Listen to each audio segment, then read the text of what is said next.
The pediatric emergency ward at General Hospital smelled like sanitizer, mixed with the faint sweetness of cherry-flavored medicine. Grace Kim had learned to associate that particular combination with long nights and small victories over 18 years of practice. The overhead fluorescent lights hummed their familiar tune, a steady 60 hertz, rhythm that had become the soundtrack to her life. She adjusted her stethoscope around her neck, a metal cool against her scrubs. Room 3 held a 7-year-old with a fever that wouldn't break. Room 5 had twins who discovered that crayons weren't actually food, despite their appealing colors. Room 7 was empty, waiting for the next small emergency that would walk through the double doors. Dr. Kim? Nurse Martinez appeared at her elbow, tablet in hand. We've got a situation. Grace looked up from the chart she'd been reviewing. Maria. Martinez had worked nights longer than anyone else on the floor. When she used that tone, careful,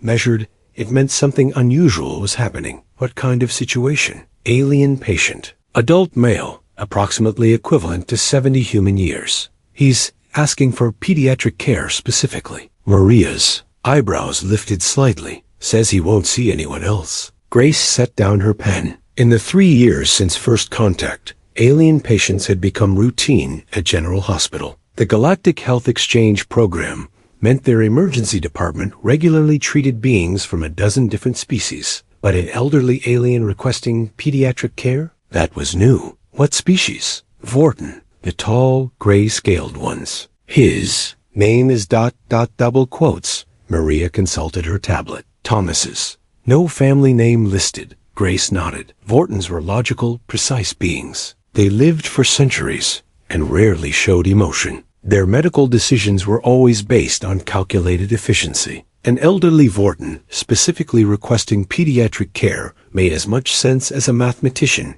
asking for poetry lessons. Where is he now? Room 12. He's been sitting there for 47 minutes. Hasn't moved. Maria lowered her voice. Doctor. Chun tried to redirect him to internal medicine. The alien just ...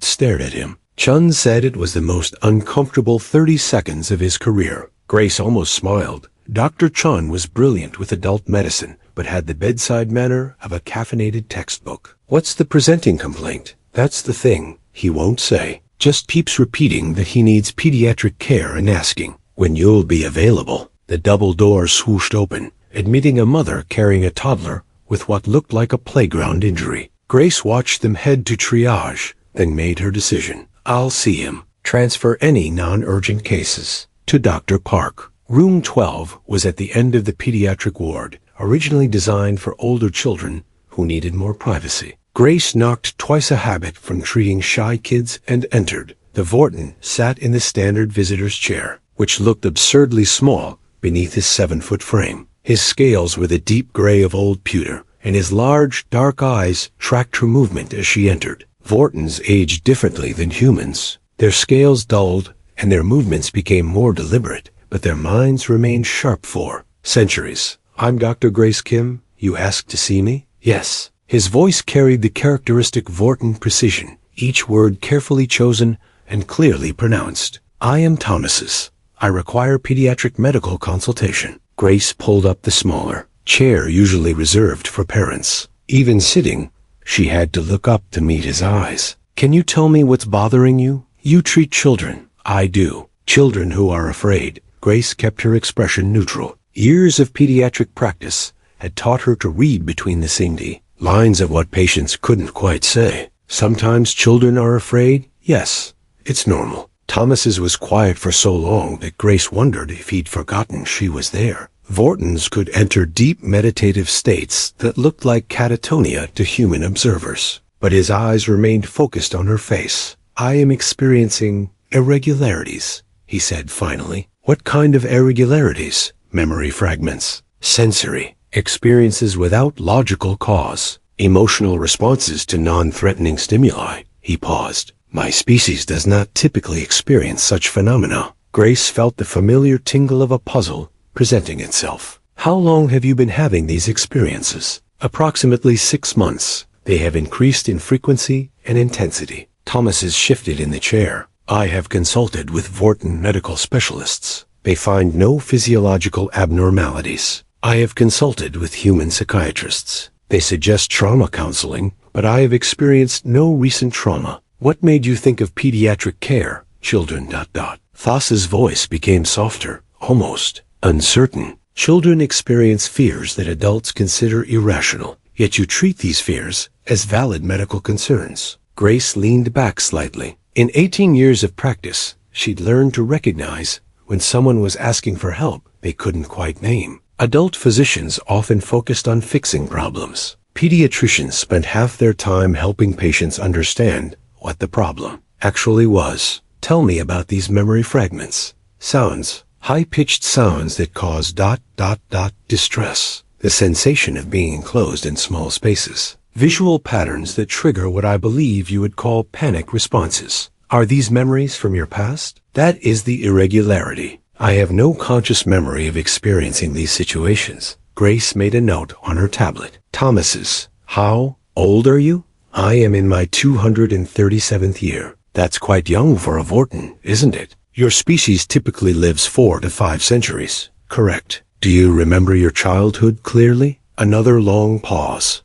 Vorton children are raised communally. Individual childhood memories are considered unnecessary data. Most adults purge such memories by age 100 to make room for more practical information. Grace felt something click into place, but you haven't purged yours. I attempted to. The process was unsuccessful. Thas's scales shifted color slightly, taking on a darker hue. In Vorton's, this indicated emotional distress. This is highly irregular. Most of my generation completed memory optimization decades ago. What do you think might have prevented the process from working? I do not know. This is why I require consultation. Grace set down her tablet and leaned forward slightly, the same posture she used with frightened 7-year-olds. Thomas's. I need to ask you something, and I want you to know that whatever your answer is, it won't change the fact that I'm here to help you. The Vorton's large eyes focused intently on her face. Is it possible that something happened during your childhood that was difficult to process? Thomas's went very still. Grace had seen this response before, in children who'd experienced trauma too complex for their developing minds to handle. Gabati remembered what the conscious mind tried to forget. Vortons do not experience childhood trauma, he said, but his voice lacked its usual certainty. What if they do, but their society doesn't acknowledge it? The silence stretched between them,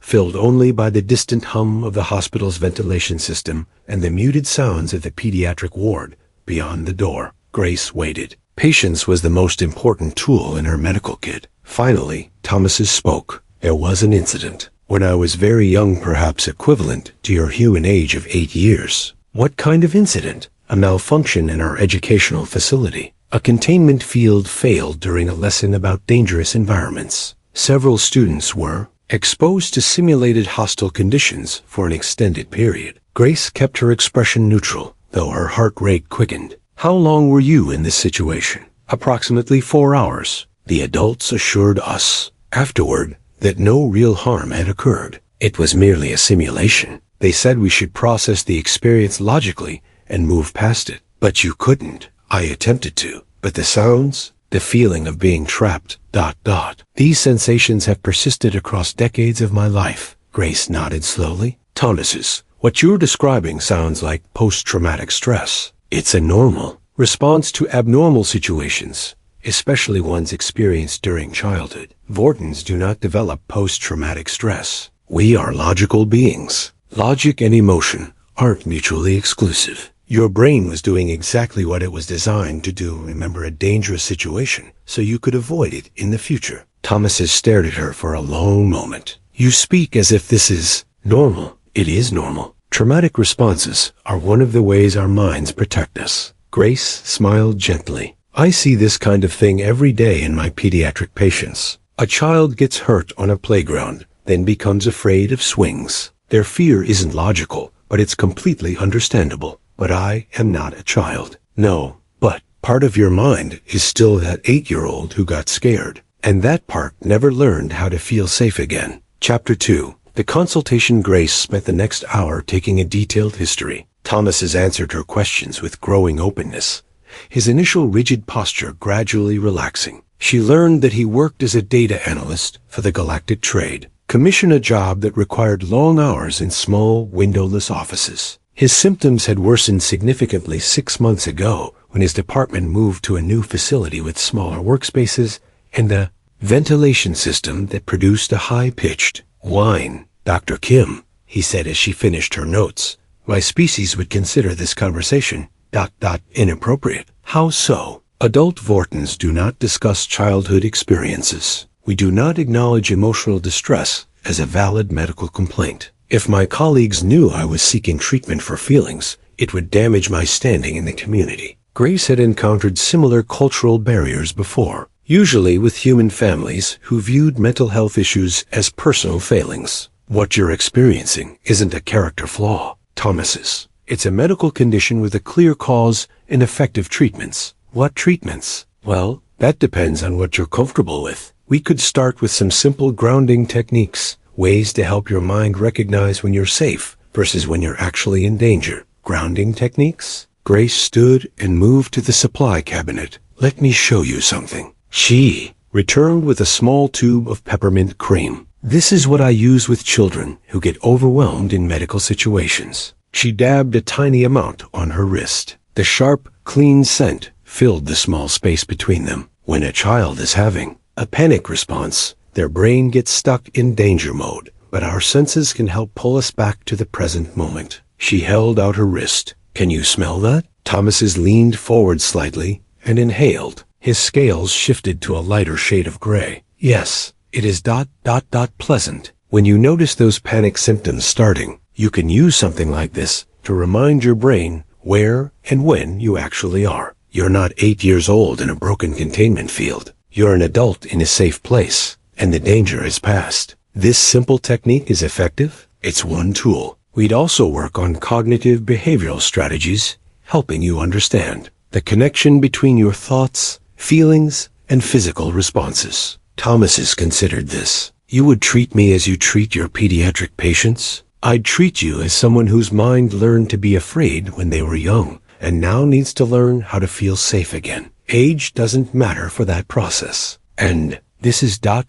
normal medical treatment? Completely normal. I work with trauma responses every day." Thomas's was quiet for several minutes. His dark eyes focused on something beyond the hospital room walls. When he spoke again, his voice carried a note of something Grace had never heard from a Vorton before. "Dr. Kim, I must tell you something. The reason I specifically requested pediatric care...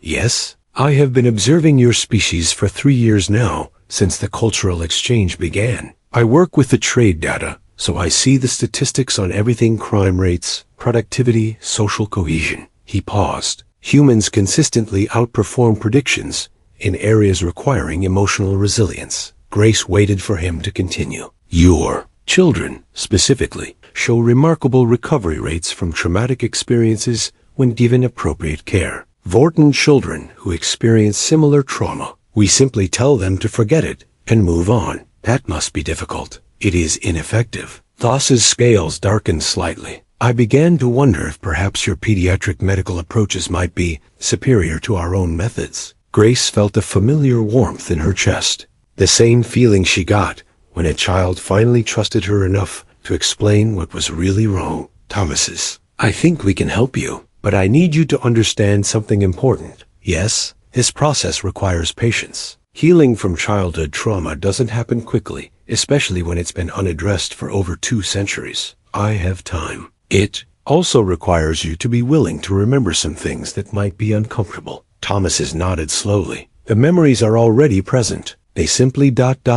surface randomly. Perhaps learning to manage them would be preferable to continued unpredictability." "That's exactly right." Grace stood and walked to her desk, pulling out a business card. "I'd like to refer you to Dr. Sarah Chun. She's our hospital's pediatric psychologist. She specializes in trauma therapy and has experience working with non-human patients. You will not be treating me directly. I'll be part of your care team, but Dr. Chun has specific expertise in this area." Grace smiled. "I'll make sure she understands that you need to be treated with the same patience and care we give to frightened children." Thomas took the card, examining it with the same careful attention Vorton's applied to all new information. Dr. Kim, may I ask you something? Of course. Why did you not question the logic of an adult seeking pediatric care? Dr. Chun dismissed me immediately. Grace considered the question. Because in pediatrics, we know that chronological age and emotional development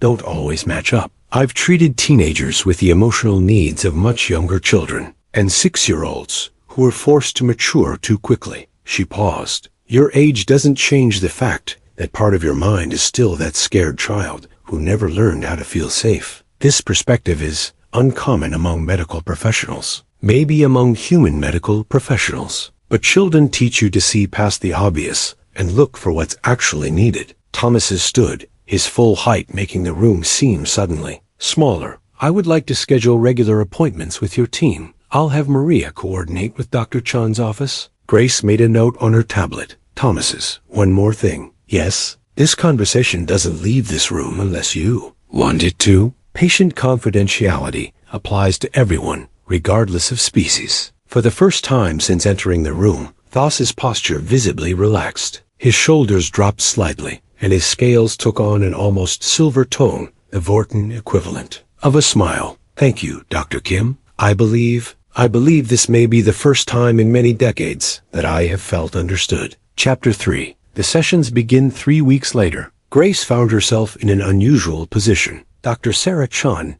had specifically requested her presence during Thas's sessions, citing the patient's unique response to pediatric approaches. He's unlike any adult patient I've worked with, Sarah explained as they walked toward the conference room they'd converted into a comfortable therapy space. He processes emotions with the directness of a child, but has the analytical skills of someone with centuries of experience. Grace adjusted the small bag of sensory tools she'd assembled for the session. How's he responding to treatment? Remarkably well. We've been working on identifying his triggers, and he's incredibly precise about tracking his symptoms. Sarah paused at the door. But today might be challenging. He's ready to work on the actual trauma memory. They entered to find Thomas's sitting in what had become his preferred spot, a corner chair that put his back to the wall with clear sight lines to all exits. Grace had seen the same positioning preference in children who'd experienced situations where they couldn't escape. Good morning, Thomases, Grace said, settling into her usual chair. How are you feeling today? Anxious, he replied without hesitation. Dr. Chun explained that we would be addressing the containment field incident directly. That's right, Sarah sighed, pulling out her tablet. But remember, you're in control of this process. We can stop or slow down any time you need to. Grace watched Thas's scales carefully. They remained their normal gray, but she noticed his breathing had become shallower. Stress response she'd learned to recognize in her non-human patients. Before we start, Grace said, reaching into her bag, let's practice some of the grounding techniques we worked on last week. She pulled out a small sphere made of textured silicone designed for children with anxiety, but perfectly suited to Thas's large hands. Can you tell me 3 things you notice about this? Thomas accepted the sphere, his fingers automatically exploring its surface. It is approximately 4 centimeters in diameter. The texture varies in a regular pattern. It is surprisingly soothing to manipulate. Good. Now 2 things you can hear right now. The ventilation system. Your pen clicking against your tablet. Dr. Chun. Sarah stopped the unconscious clicking and smiled apologetically. And 1 thing you can smell. The peppermint cream you apply to your hands, Dr. Kim. Grace nodded approvingly. How do you feel now? More present. Less anxious. Excellent. Now, Thomases, I want you to remember that everything we discussed today happened over 2 centuries ago. You were a child, but you're an adult now. You survived that experience, and you're safe here with Dr. Chun and me. Thomas nodded, his hands continuing to work the textured sphere. I understand. Sarah leaned forward slightly. Can you tell us what you remember about the day the containment field failed? It was a standard educational session about hostile environment protocols. We were approximately 20 students, all between the ages of 6 and 10 in human equivalent years. What was the classroom like? A circular room with workstations arranged around a central projection area. The containment field was designed to create immersive simulations, hostile atmospheres, extreme temperatures, dangerous fauna. Grace noticed Thas's breathing becoming shallower again. You're doing great. Take your time. The instructor activated a simulation of a Class 7 hostile environment, acidic atmosphere, extreme heat, predatory creatures. We were supposed to observe from within the protection of the containment field for precisely 10 minutes. But something went wrong, Sarah prompted gently. Foss's scales began to darken. The field destabilized. Instead of protective observation, we found ourselves experiencing the simulation directly. The heat became real. The acid began affecting our skin. The creatures. His voice trailed off, and Grace could see his hands trembling slightly around. The sensory sphere. Thomas's, she said softly. Look at me. His dark eyes focused on her face. You're in a conference room at General Hospital. It's a Tuesday morning in April. Dr. Chun and I are here with you. You're safe. He blinked several times, his breathing gradually slowing. Yes, safe. The simulation couldn't actually hurt you permanently, Sarah said. But your 8-year-old mind didn't know that. No, it felt completely real, and we were trapped. Thas's voice became smaller, more vulnerable. We screamed for help, but the instructors couldn't override the malfunction immediately. They told us later it was only 4 hours. But 4 hours feels like forever when you're 8 years old and scared, Grace finished. Yes, the other. CHILDREN. Some of them seemed to recover quickly. They accepted the adults' assurances that no real harm had occurred. But you didn't? I could not stop remembering the sensations. The feeling of being unable to escape. The sounds of the others crying. Thas's scales had darkened to almost black now. Even after we were released, even after the medical scans showed no lasting physical effects, I continued to experience the memories. What did the adults tell you about these memories? That they were illogical, that the experience was over, and I should process it rationally and dismiss the emotional components. Grace felt a familiar anger rising in her chest, the same emotion she experienced when she encountered adults who dismissed children's fears as silly or irrational. Thomas's, she said carefully. What you experienced was real trauma. Your brain was doing exactly what it was supposed to do, remembering a dangerous situation to help keep you safe in the future. But it was only a simulation. Your 8-year-old mind didn't know that. All it knew was that you were in terrible danger and couldn't escape. Sarah made a note on her tablet. The fact that you couldn't forget those memories, even with Vorton. Memory optimization techniques suggests your mind knew they were important to keep. Important how? They were trying to protect you, Grace explained. Every time you encounter something that reminds your brain of that trapped feeling, it tries to warn you so you can avoid the danger. But there is no danger. I work in an office building. That's what we're going to work on, helping your brain learn to tell the difference between real danger and false alarms. Thomas's was quiet for several minutes, his fingers working steadily on the textured sphere. When he spoke again, his voice carried a note of something. Grace had rarely heard from Borton's curiosity about emotional experience. Dr. Kim, when you treat human children who have experienced trauma, what do you tell them? I tell them that their feelings are valid and understandable, that being scared doesn't make them weak or broken, and that with time and practice, they can learn to feel safe again. You do not tell them to simply forget the experience? Never. Forgetting isn't healing. Understanding is healing. Thomas's looked between Grace and Sarah, his scales gradually lightening. This is a very different approach than Vorton methods. How so? Sarah asked. We are taught that emotional responses are inefficiencies to be corrected. You seem to suggest they are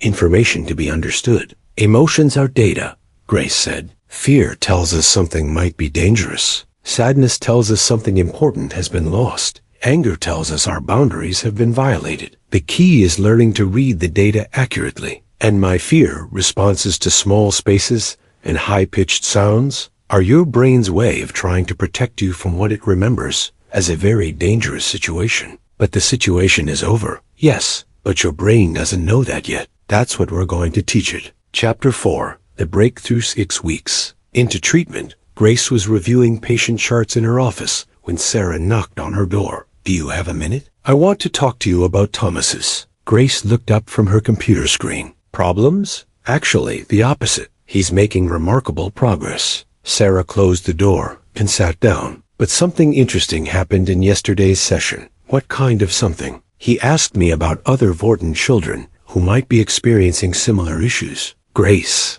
set down her pen. He thinks this might be more widespread? That's what I wondered too, so I did some research. Sarah pulled out her tablet. I contacted the Galactic Health Exchange and requested anonymous data on Vorten patients seeking psychological services. And the numbers are significant, Grace. In the past year alone, over 300 adult Vortens have sought treatment for what they describe as emotional irregularities. Most are being treated by physicians who assume these are neurological disorders. Grace leaned back in her chair. But if Foss's case is representative, they could be dealing with unresolved childhood trauma that their society simply doesn't acknowledge. That's a pretty big assumption to make based on one patient. I know. But listen to this. I also looked at the success rates for different treatment approaches. Sarah scrolled through her notes. Vortens being treated with traditional psychiatric medications show minimal improvement. But the few who've been treated with trauma-informed therapies,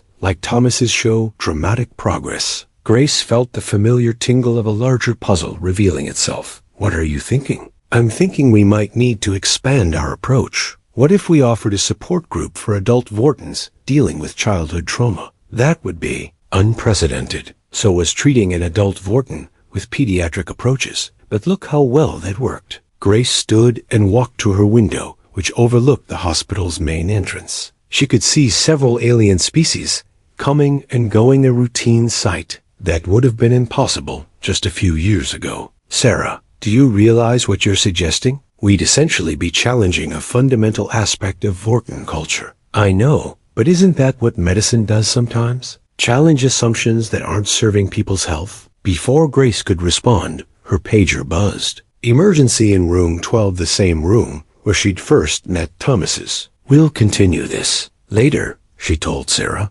grabbing her stethoscope.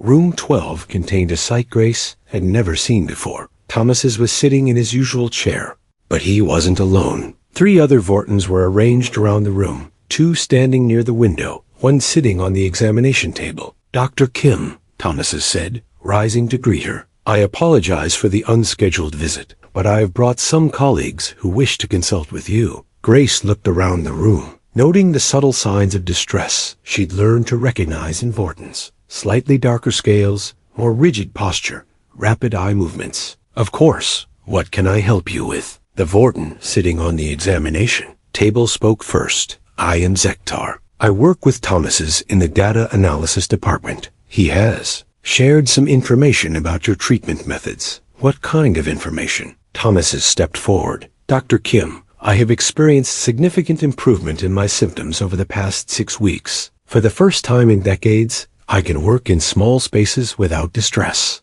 I can focus on tasks without intrusive memories. That's wonderful, Thomas's. My colleagues have observed these changes, and they have begun to recognize similar patterns in their own experiences. Grace looked around the room again. You're all experiencing symptoms like Thomas's described? The Vorten by the window, a female, with particularly dark scales, nodded slowly. I am Lyrics. For approximately 80 years, I have experienced what I believed were neurological malfunctions. Random episodes of intense fear, difficulty concentrating, sleep disruption. Have you sought medical treatment? Multiple consultations. All resulted in the same conclusion. No physiological abnormalities detected. I was advised to improve my logical thinking processes. The third Vorten, a younger male, spoke up. I am Velcor. My symptoms began in my 50s: panic responses to certain auditory frequencies, inability to remain in crowded spaces for extended periods. Grace felt her heart rate increase.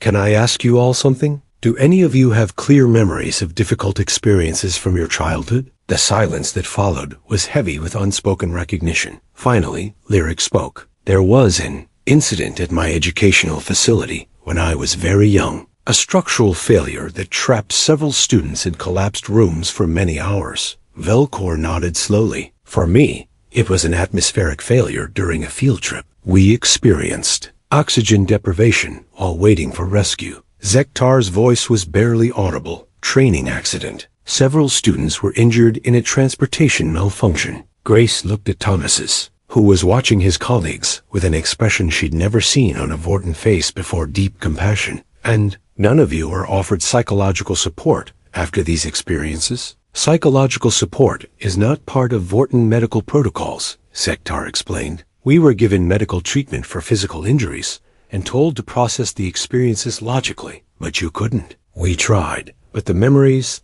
the emotional responses, Lyric's scales had darkened significantly. They persisted despite our best efforts to eliminate them. Grace pulled up additional chairs, arranging them in a circle. Please, all of you, sit down. When they were settled, she continued, what you're all describing is completely normal. Traumatic experiences, especially ones that occur during childhood, can have lasting effects regardless of how logically we try to process them. But we are adults, Velcor protested. We should be able to manage these responses rationally. Logic and emotion aren't opposites, Grace explained. They're different types of information processing. Your logical minds understand that the danger has passed, but your emotional systems are still trying to protect you from similar threats. Thomas's leaned forward. Dr. Kim has helped me understand that these responses are not weaknesses or malfunctions. They are normal reactions to abnormal situations. And more importantly, Grace added,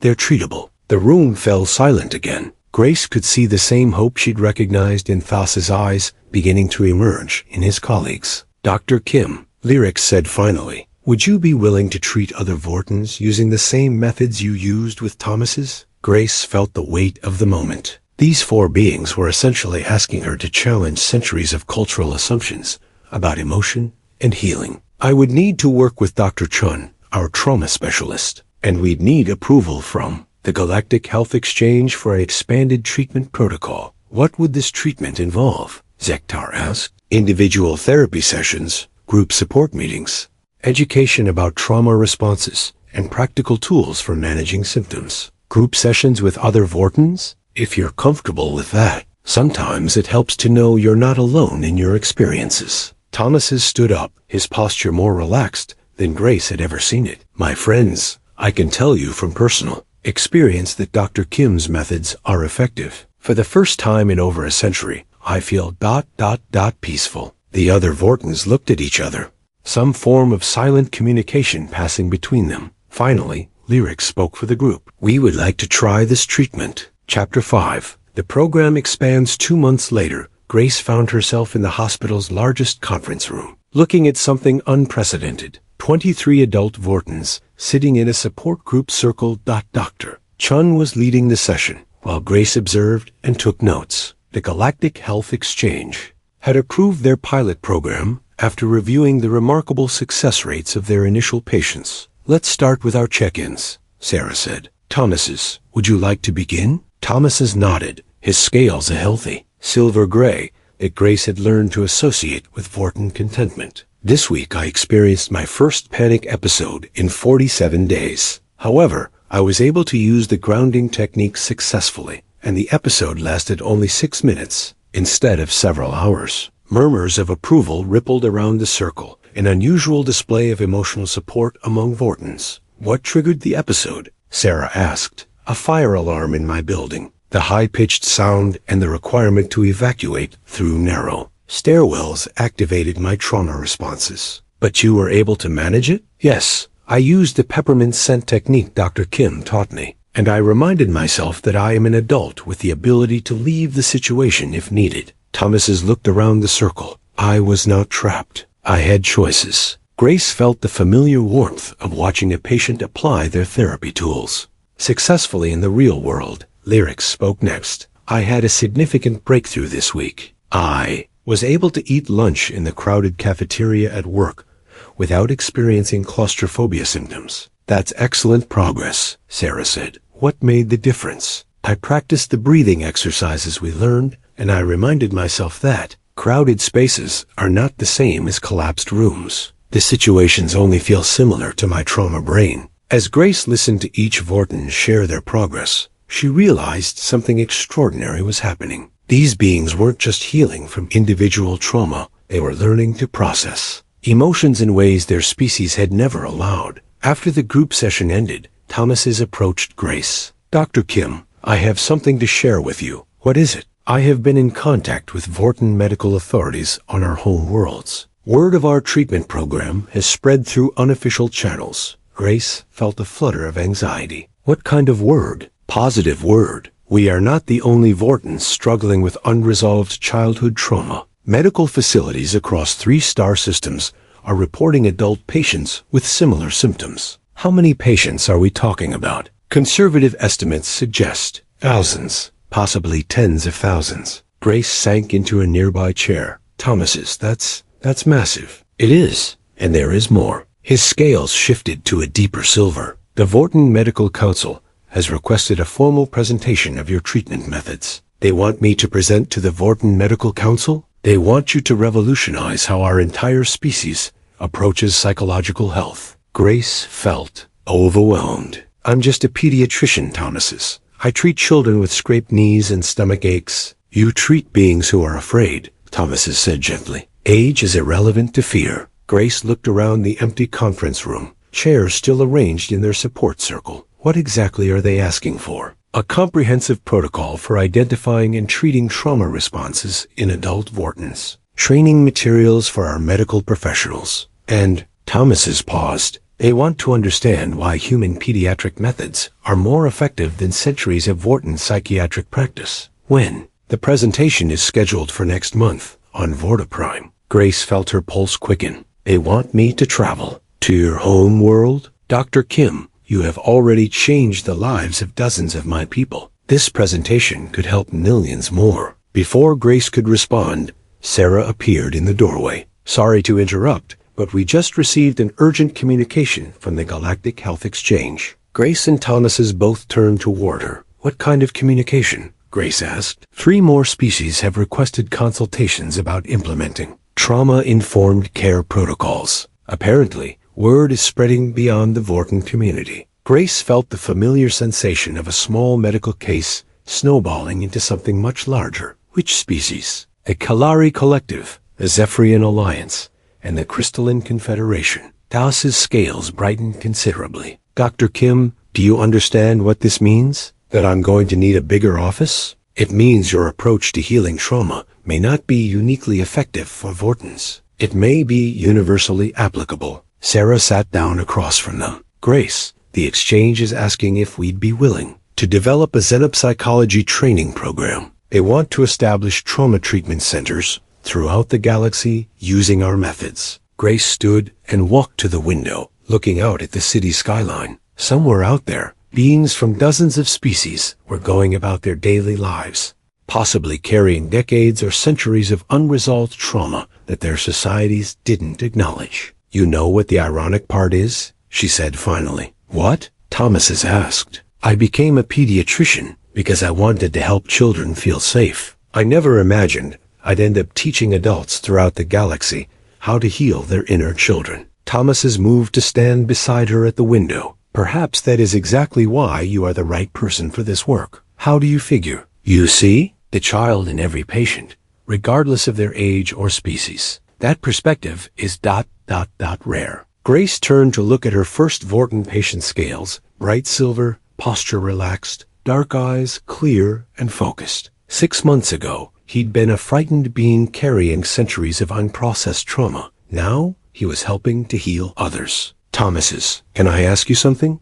Of course. What made you trust me enough to share your trauma in the first place? You could have walked out after 5 minutes and found a different doctor. Thomas's considered the question carefully. You did not try to fix me immediately. You listened to what I was actually saying instead of what you expected to hear. That's it? And you treated my fear with the same seriousness you would give to a physical injury. You did not dismiss it as illogical or inappropriate. Grace nodded slowly. Those are pretty basic principles of pediatric care. They are revolutionary principles of Vorton care. Sarah stood up, tablet in hand. So what do we tell the Galactic Health Exchange? Grace looked between her colleagues. One human, one alien, both committed to healing trauma wherever they found it. The scared pediatrician in her wanted to decline, to stick with what she knew and understood. But the professional in her recognized an opportunity to help beings across the galaxy learn to feel safe again.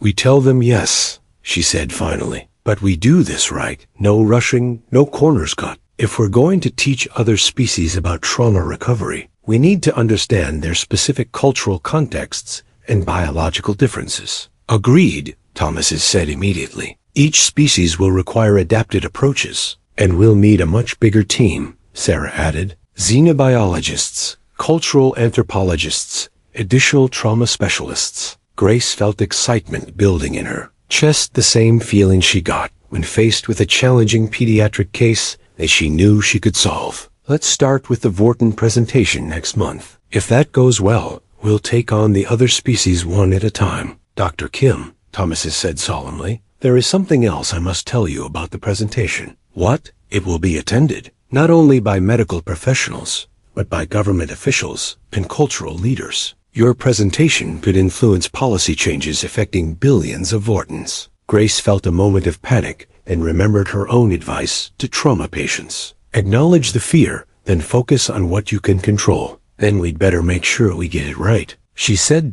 Chapter 6. The presentation 3 weeks later. Grace stood in what could only be described as the most intimidating medical conference room in the galaxy. The Vorton Medical Council's headquarters, on Vorta Prime, was a massive crystalline structure that seemed to amplify every sound and reflect every movement. The presentation hall contained over 500 Vorton's physicians, researchers, government officials, and cultural leaders. Their collective attention focused on Grace with the intensity of a laser beam. Thomas sat in the front row, his scales bright with confident silver. Beside him were Lyrics, Zektar, and Volkor, original group of patients who had traveled to serve as case study examples. Honored colleagues, Grace began, her voice carrying clearly through the hall's acoustics.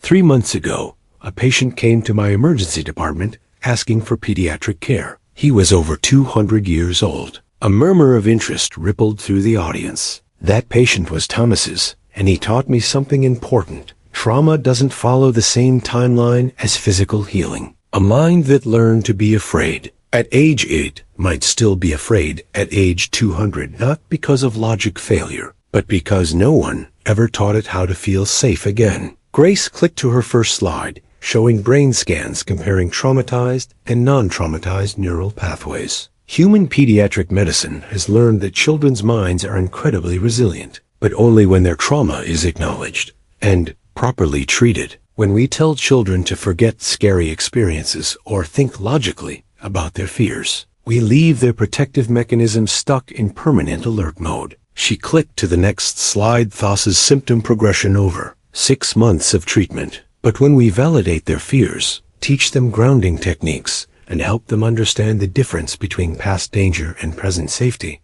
remarkable healing occurs. Dr. Kethmer, the chief medical officer, raised a hand. Dr. Kim, you seem to suggest that adult Vortons should be treated like human children. This appears undignified. Grace had anticipated this question. With respect, Dr. Kethmer, I'm suggesting that traumatized adults of any species need the same patient, non-judgmental care we give to frightened children. Not because they are childish, but because trauma creates the same neurological patterns regardless of chronological age. She clicked to her next slide. Comparative treatment outcomes. Vortons treated with traditional, logic-based approaches show a 12% improvement rate in trauma symptoms. Vortons treated with pediatric-informed trauma therapy show an 87% improvement rate. The hall fell completely silent. These numbers represent real lives, Grace continued. Thomas's can now work in small spaces without panic attacks. Lyrics can eat in crowded areas without claustrophobia.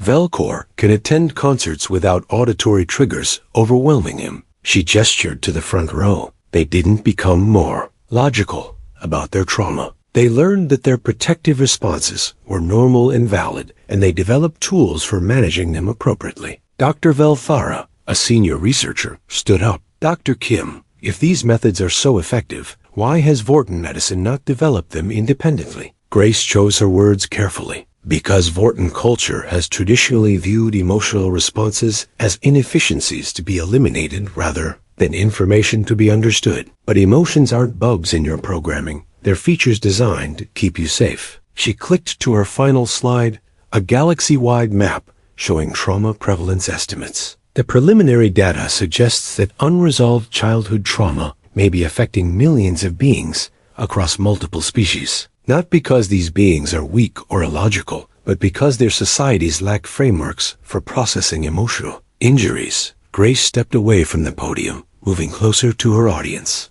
I'm not asking you to abandon Vorton medical tradition. I'm asking you to expand it, to recognize that healing the mind requires the same patience and specialized care we give to healing the body. She paused, looking around the hall filled with some of the galaxy's most distinguished medical minds. Your people have mastered technology that can reshape matter at the molecular level. You've developed treatments for diseases that seemed impossible to cure. But you've missed something fundamental. You can't logic your way out of trauma any more than you can logic your way out of a broken bone. Dr. Kethmer leaned forward. What specifically are you proposing? A comprehensive trauma-informed care protocol adapted for Vorton physiology and culture, training programs for medical professionals, support groups for adult survivors, and, most importantly, preventive care for children who experience difficult situations. This would represent a significant shift in our medical paradigm. Yes, it would. But the alternative is leaving potentially millions of your people to suffer from treatable conditions that you're currently misdiagnosing as neurological disorders. The hall erupted in discussion as Vortons conferred with each other in their characteristic rapid, low-pitched conversations. Grace waited, her heart pounding. Finally, Dr. Kethmer called for order. Dr. Kim, the council would like to make a formal proposal. I'm listening. We would like to establish a pilot program implementing your methods across 12 major medical facilities on Vorta Prime. Additionally, we would like to offer you a position as Director of Xenopsychological Medicine. Grace felt her knees go weak. You want me to move to Vorta Prime? We want you to help us revolutionize how we approach mental health care, not just for Vortons, but potentially for all species in the Galactic Alliance. Grace looked at Thomas's, who was practically glowing with silver excitement. Then she looked around the hall at hundreds of medical professionals who were offering her the chance to heal trauma on a galactic scale. I accept, she said, but I have conditions. Name them. First, Dr. Sarah Chun comes with me as co-director. Second, we implement changes gradually and carefully, respecting Vorton culture while expanding treatment options. Third, we establish training exchange programs so other species can learn and adapt these methods. Agreed. Grace smiled, feeling the same mix of excitement and terror she'd experienced on her first day of pediatric residency. Then let's get to work. Epilogue. 1 year later, Grace stood in her new office on Vorta Prime, looking out at a view that still took her breath away. The crystalline spires of the medical complex stretched toward a sky filled with 3 moons, and in the distance, she could see the landing platforms, where ships from dozens of species arrived daily. Her desk held patient files in 17 different languages, treatment protocols for 8 species, and a half-finished cup of coffee that had gone cold while she reviewed the latest statistics from their expanded program. The door chimed, and Thomas's entered carrying his own cup of what Vortons called tea, but tasted remarkably like hot chocolate. Dr. Kim, the quarterly reports are ready for review. Grace accepted the tablet from him. Over the past year, Thomas's had become her unofficial cultural liaison and program coordinator, a role that suited his analytical mind and his deep understanding of both trauma recovery and Vorton society. How are the numbers looking? Remarkable. We have treated over 3,000 Vorton patients with an overall success rate of 84%. The waiting list for services has grown to over 8,000 individuals. Grace scrolled through the data, shaking her head in amazement. A year ago, these patients were being told their symptoms were neurological disorders with no effective treatment. And now they're learning to heal. Thomas's settled into the chair across from her desk, a piece of human furniture he'd specifically requested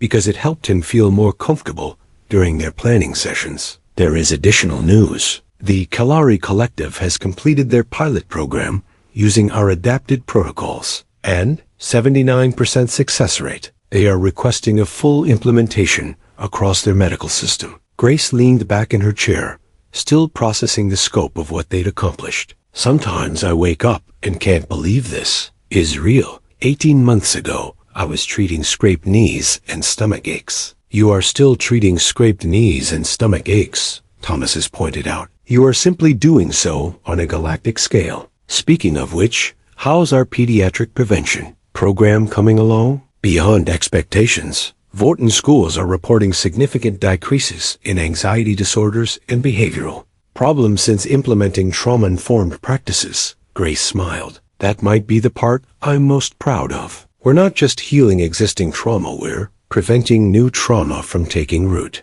The door chimed again, and Sarah entered carrying her own stack of reports. Grace, you need to see the latest communication from the Galactic Health Exchange. Good news or bad news? Depends on your perspective. The Andromedans want to implement our trauma protocols. Grace nearly dropped her tablet. The Andromedans? But they're not even part of our galaxy. Apparently, word has spread beyond the Milky Way. They're offering to fund a research expedition to establish trauma treatment centers in the Andromeda galaxy. Grace looked between her colleagues, one human, one Vorton, both grinning at the absurdity of their success. You know what this means? She said finally. That will need a bigger office? Sarah suggested. That will need more coffee. Thomas's added. Grace stood up and walked to her window, looking out at the alien sky that had become her home. Somewhere among those stars were millions of beings who were learning, for the first time in their lives, that their fears were valid.